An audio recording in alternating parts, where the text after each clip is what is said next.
Even as we grieve, we give thanks for this most faithful life. At my accession to the crown, in taking up these responsibilities of this great inheritance, The moment the British monarchy has been quietly preparing for has finally arrived, and nothing about it is ordinary. King Charles III, the man who waited 70 years to wear the crown, has done something no British monarch has done voluntarily in nearly a century. He has looked at that crown, that weight, that sacred, impossible burden, and he has chosen to set it down, not because he was forced to, but because after everything, the scandals, the illness, the decades of waiting in his mother's enormous shadow, Charles III made a decision that the monarchy mattered more than his grip on it. And in his final address to the nation, delivered with a composure that silenced every critic who ever doubted him, he said words that will echo through British history for generations. The crown must go where it can shine brightest. Let that sink in for a moment. This is not the story of a king who was broken by illness. This is the story of a king who looked history in the eye, made peace with it, and handed it over on his own terms.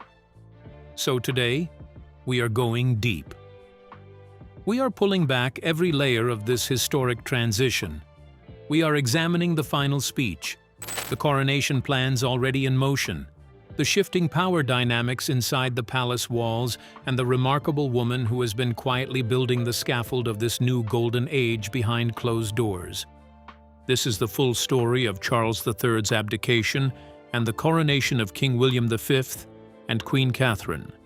And trust me, you are going to want to stay until the very end, because what the palace has been planning in private is far more extraordinary than anything reported in the headlines. The final speech, what Charles actually said. Let us begin exactly where history begins, with the words of a king who chose to speak plainly when the world expected ceremony.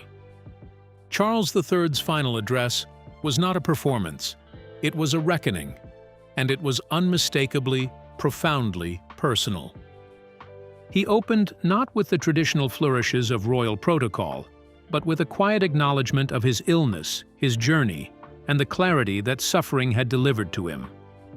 Since his cancer diagnosis in 2024, a diagnosis that shook the Commonwealth to its foundation, the king had undergone a transformation that those close to him describe as startling in its sincerity. He had stopped performing kingship and started practicing it. In the final speech, Charles did something that no one in that palace had expected. He spoke about abdication not as a defeat, but as the completion of a mission. He drew a direct line between his mother's reign and his own, and then he pointed, firmly, deliberately, toward his son. He said that every reign has a specific purpose. Queen Elizabeth II was the bedrock, the unshakable foundation upon which modern Britain was built. Charles himself was the bridge, the difficult, complicated, sometimes bruised bridge between the traditions of the past and the demands of the future. He acknowledged the fractures of his own era without flinching, the scandals, the public resentment, the decades when the monarchy felt less like a symbol of unity and more like a soap opera with better costumes. He acknowledged all of it. And then he said something extraordinary. He said he was satisfied, not exhausted, not defeated, not driven out, satisfied. He described William and Catherine as the monarchy's appointment with relevance, a couple built not for the 20th century's version of royal grandeur, but for the digital, scrutinized, instant verdict reality of the 21st. He said the crown deserved to sit on heads that the public had chosen to trust, and that the public had chosen William and Catherine with a clarity that no palace press release could manufacture. Can you think of another moment in modern royal history where a monarch spoke this honestly? Because I cannot. The speech was not long. It did not need to be. It was precise in the way that Charles, at his best, has always been precise, measured, considered, and quietly devastating in its emotional weight. When he finished, the room was reportedly silent for several seconds before the traditional formalities resumed. not the silence of shock, the silence of recognition.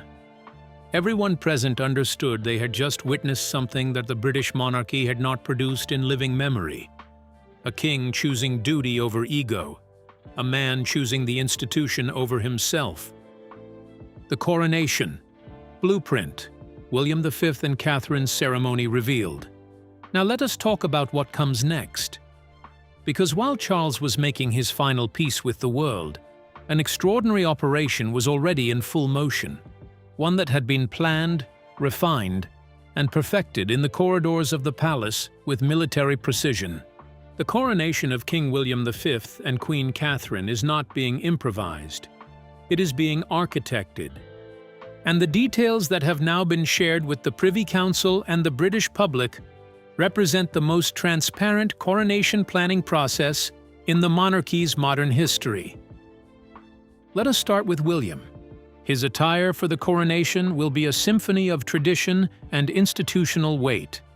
The supertunica, that magnificent full-length coat of gold silk with origins reaching back to the Byzantine Empire, will be worn just as it has been for centuries. This is not mere nostalgia.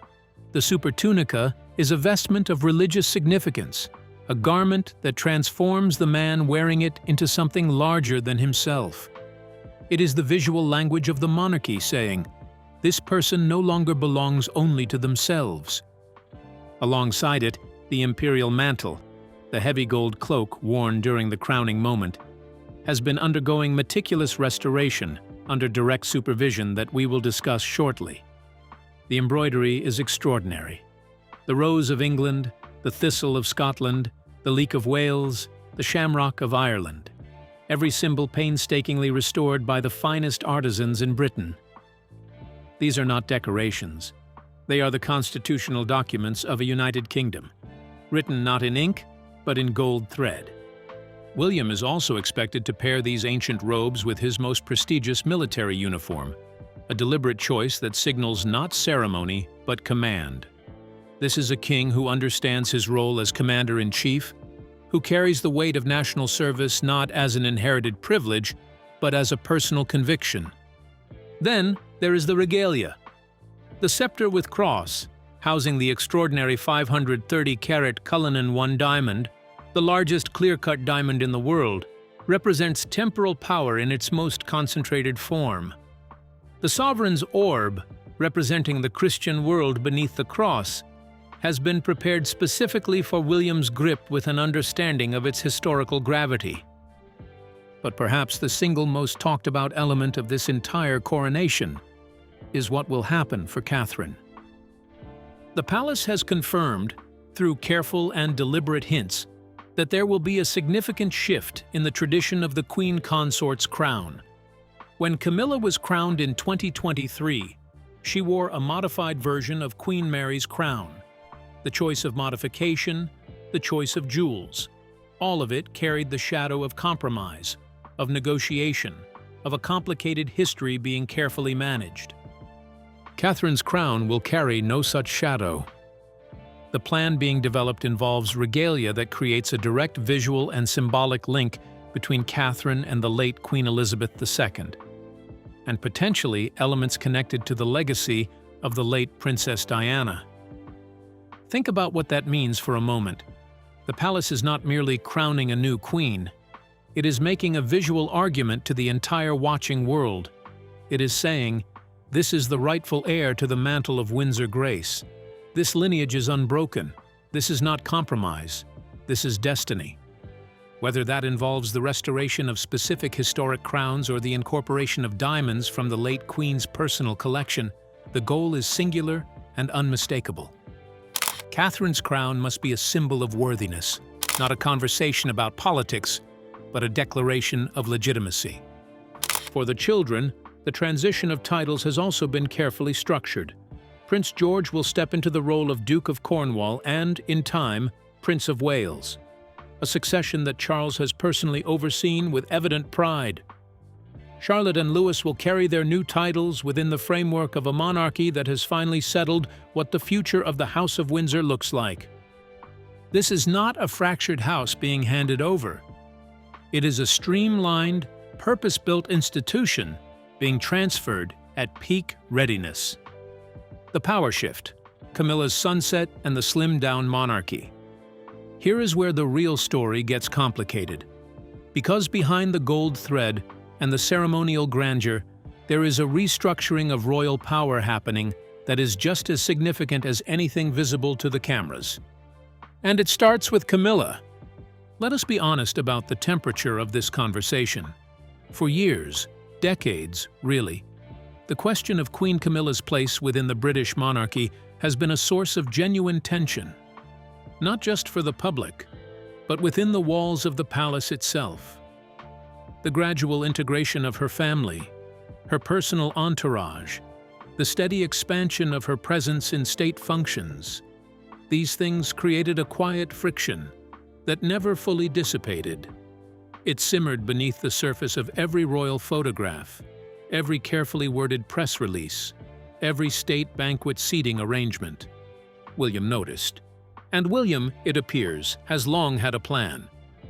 The 2026 Dossier of Succession, the internal document finalized by the Privy Council that governs every aspect of this transition, represents a fundamental reassessment of who belongs at the heart of the British monarchy. And the reassessment is unambiguous. Camilla will hold the title of Queen Dowager. That is settled, that is dignified, and that is the extent of it.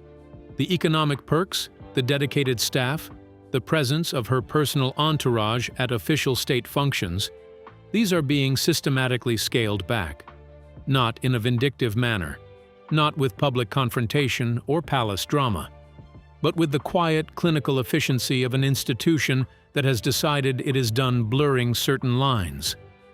Sources close to the palace describe a series of meetings in which the Prince of Wales, before the abdication papers were even drafted, insisted on clear and specific boundaries, the use of royal residences, the funding of non-working extended family members, the access to official channels of royal communication, all of it addressed, all of it codified. William's driving philosophy throughout this process has been the concept of a slimmed-down monarchy, not simply in terms of numbers, but in terms of the moral clarity and institutional purpose required of everyone who represents the crown. He has said, in essence, that the monarchy's right to exist in the modern age depends entirely on the public's belief that it represents something worth preserving. And that belief cannot survive a monarchy that functions as a social platform for those adjacent to power. This is hard. Let us not pretend otherwise.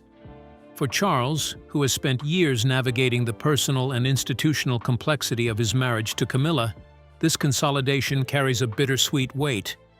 But the king has endorsed it, reportedly with a full understanding that this is precisely the kind of correction that his reign needed to enable, but that William's reign must complete. Charles's greatest act of love, as those close to him describe it, was not the abdication itself. It was facilitating this consolidation of power while still present and authoritative enough to lend it legitimacy. He absorbed the political cost of the correction so that William would not have to. Think about the strategic intelligence of that. A father who understood that the most valuable gift he could give his son was a clean field. The question of the so-called exiled royals, Prince Andrew, and the Duke and Duchess of Sussex, Harry and Meghan, has also been settled within the official documentation of the coronation ceremony. And settled is the right word, because there will be no ambiguity, no last-minute negotiations, no carefully worded statements designed to leave a door slightly open. Their lack of working royal status has been directly translated into a lack of ceremonial function.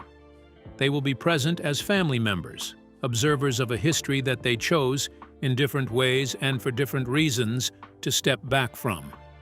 They will not be participants in it. They will not be in the procession. They will not wear ceremonial uniforms. They will not carry the weight of that day. They will watch, as the rest of the world will watch, as the crown passes to the generation that was prepared to carry it. This decision is being framed, and rightly so, not as a personal rebuke, but as a structural statement. The throne is a job. It is a duty. It is a sacred trust. It is not a celebrity birthright that can be selectively invoked when the occasion suits. Princess Anne, the architect behind the coronation. Now we need to talk about the woman who, perhaps more than anyone else alive in the Windsor family today, understands what this moment requires. Princess Anne, the Princess Royal. If you have been watching the royal family with any degree of attention over the past year and a half, you will have noticed something remarkable. While others have jostled for position, generated headlines, and navigated their own complicated relationships with the institution, Anne has simply been working, quietly, persistently, with the kind of encyclopedic, iron-disciplined focus that is her defining characteristic. Since King Charles's cancer diagnosis in 2024 forced a genuine re-evaluation of the reign's duration, Anne has evolved from supportive sibling to something altogether more significant. She is now the chief architect of continuity, the person responsible for ensuring that every element of this historic transition reflects the best of what the British monarchy can be. Her mandate is extraordinary in its scope.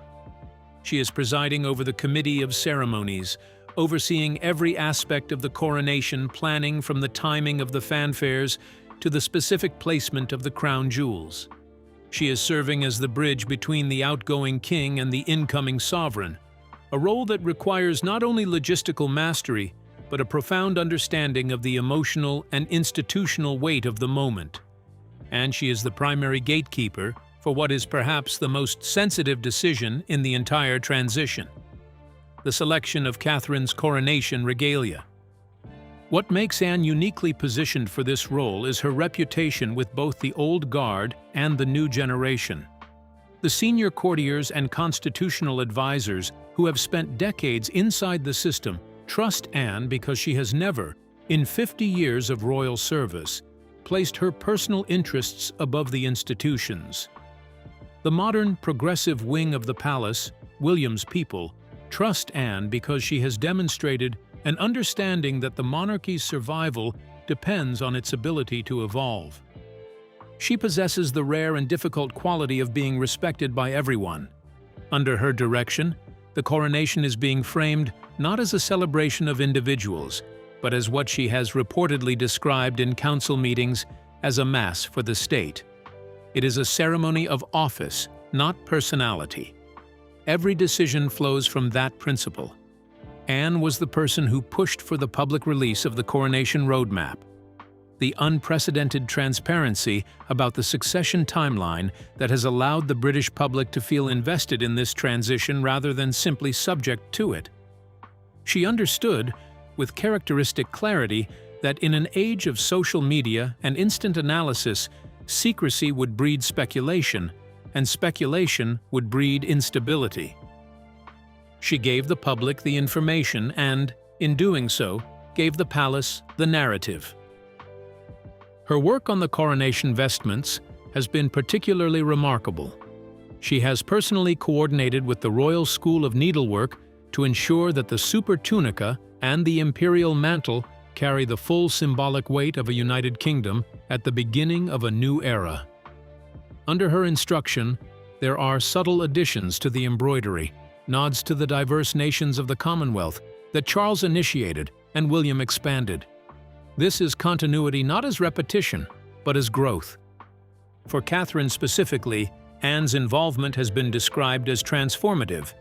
It was Anne who facilitated the conversations about the crown choice, who understood the visual and symbolic argument that needed to be made through the regalia, and who ensured that the choices available to Catherine carried the kind of historical resonance that would speak clearly to the watching world without a single word of commentary.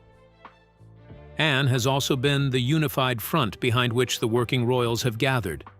The Duke and Duchess of Edinburgh, the Gloucesters, all have aligned under her leadership.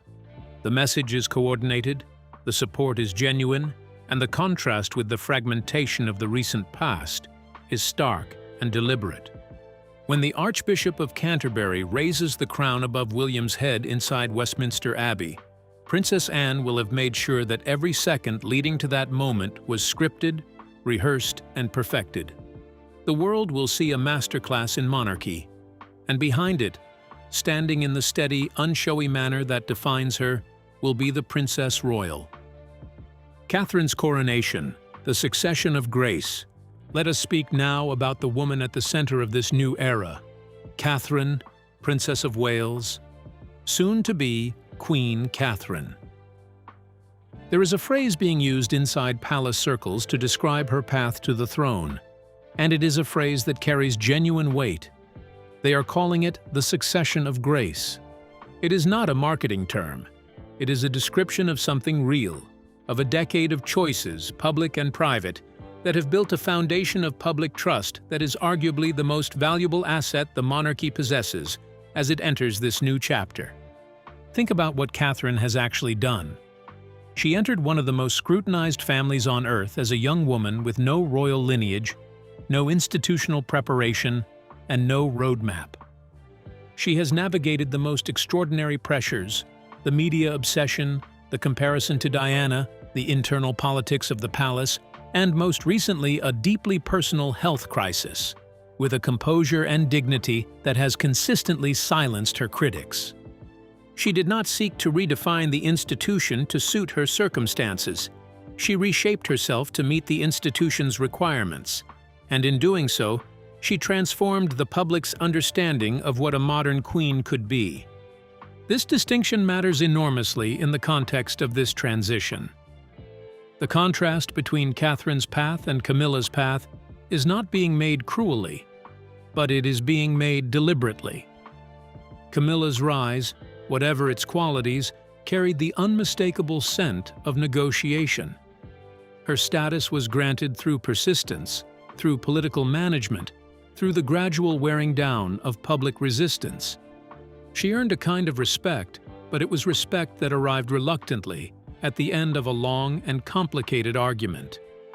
Catherine required no such argument. Her legitimacy is not negotiated.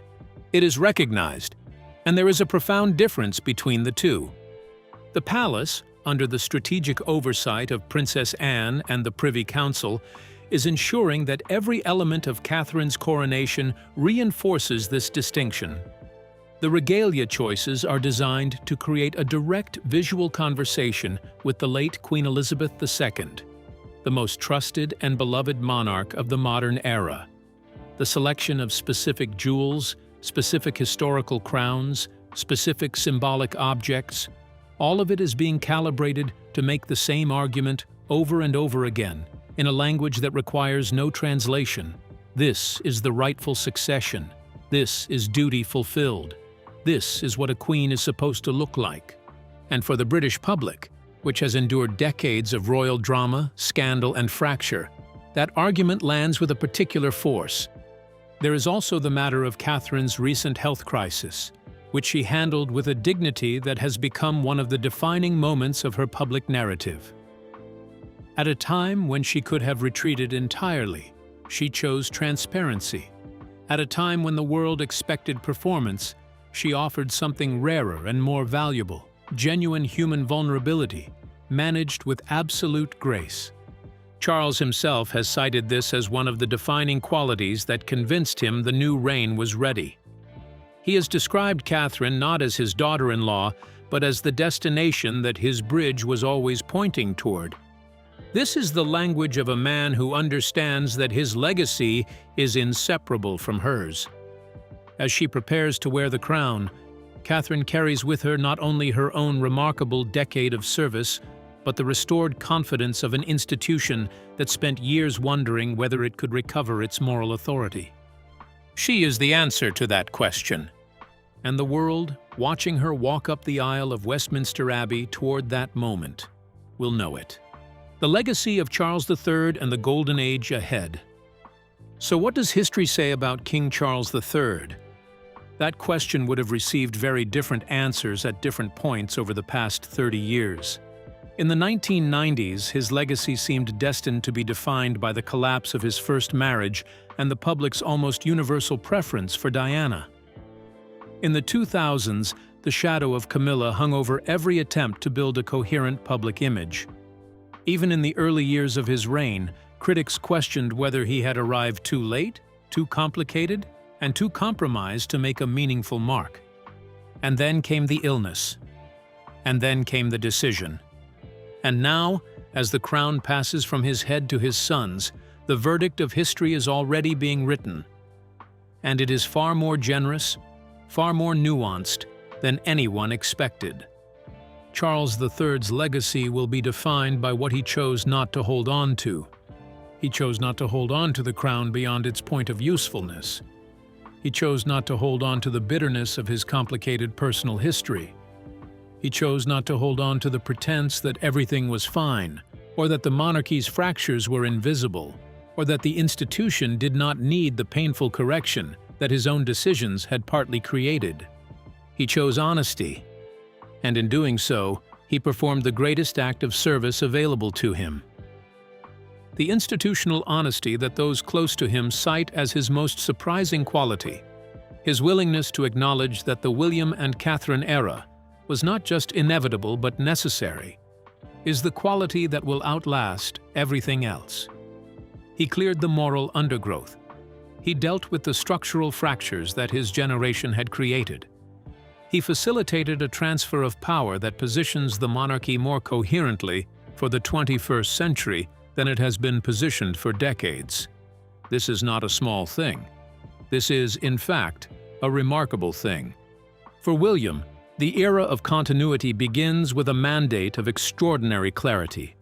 His early interventions on the Camilla question, on the Sussex exile, on the slimmed-down philosophy, were not the actions of a man impatient for power. They were the actions of a man who had spent decades studying the institution, identifying its vulnerabilities, and preparing himself to address them. William enters this reign not as a symbol, but as a strategist, a king who understands that in 2026, the monarchy's right to exist must be earned every single day. For Catherine, the coronation represents the fulfillment of a decade-long masterclass in royal service. The Catherine Standard, a term already being used inside the palace, will become the benchmark against which future consorts are measured. Her combination of stability, empathy, resilience, and unwavering commitment to duty has produced something genuinely rare, a royal figure whose public approval is not manufactured or managed, but earned. For Princess Anne, this moment is the culmination of 50 years of unglamorous, essential, deeply serious royal service. Her dossier of succession will be studied by constitutional scholars for generations. Her approach, transparent, meticulous, institutionally minded, personally disinterested, represents the best of what the Windsor family can produce. And for the British public, the era of royal scandal as entertainment, the Meghan and Harry drama, the Andrew crisis, the Camilla controversy, the fractured family portraits, is over. What replaces it is something that the British public, in polling after polling, has indicated it actually wants: a monarchy that is smaller, sharper, more serious, and more visibly committed to service. The gates of Buckingham Palace, as Charles himself has reportedly reflected, no longer feel like a barrier. They feel like an entrance to something new, to something earned, to the golden age that Charles III spent his final months as king making possible. The coronation of King William V and Queen Catherine is not just the next chapter of the British monarchy. It is the chapter that the previous 3 decades of pain, scandal, and complicated evolution were always building toward. Charles III did the unthinkable, and in doing so, he saved the crown. William and Catherine stepped forward not into a broken inheritance, but into a restored one. The work of correction is done. The era of continuity begins. Now here is the question I want to leave you with, and I genuinely want to know your answer. Do you believe Charles III will be remembered as one of the great monarchs, not despite the complications of his reign, but because of how he ended it? Or do you think the abdication decision, however dignified, will always carry the stain of incompletion? Drop your answer in the comments below. And if you have followed this story as closely as I have, you already know that this conversation is just beginning. Like this video if you believe Catherine is exactly the queen Britain needs right now. Subscribe if you want to be inside every major development in the William V era as it unfolds, because the coronation is coming. And when it happens, you will want to have been here from the beginning. The era of William and Catherine has begun, and the British monarchy has never looked more ready for what comes next.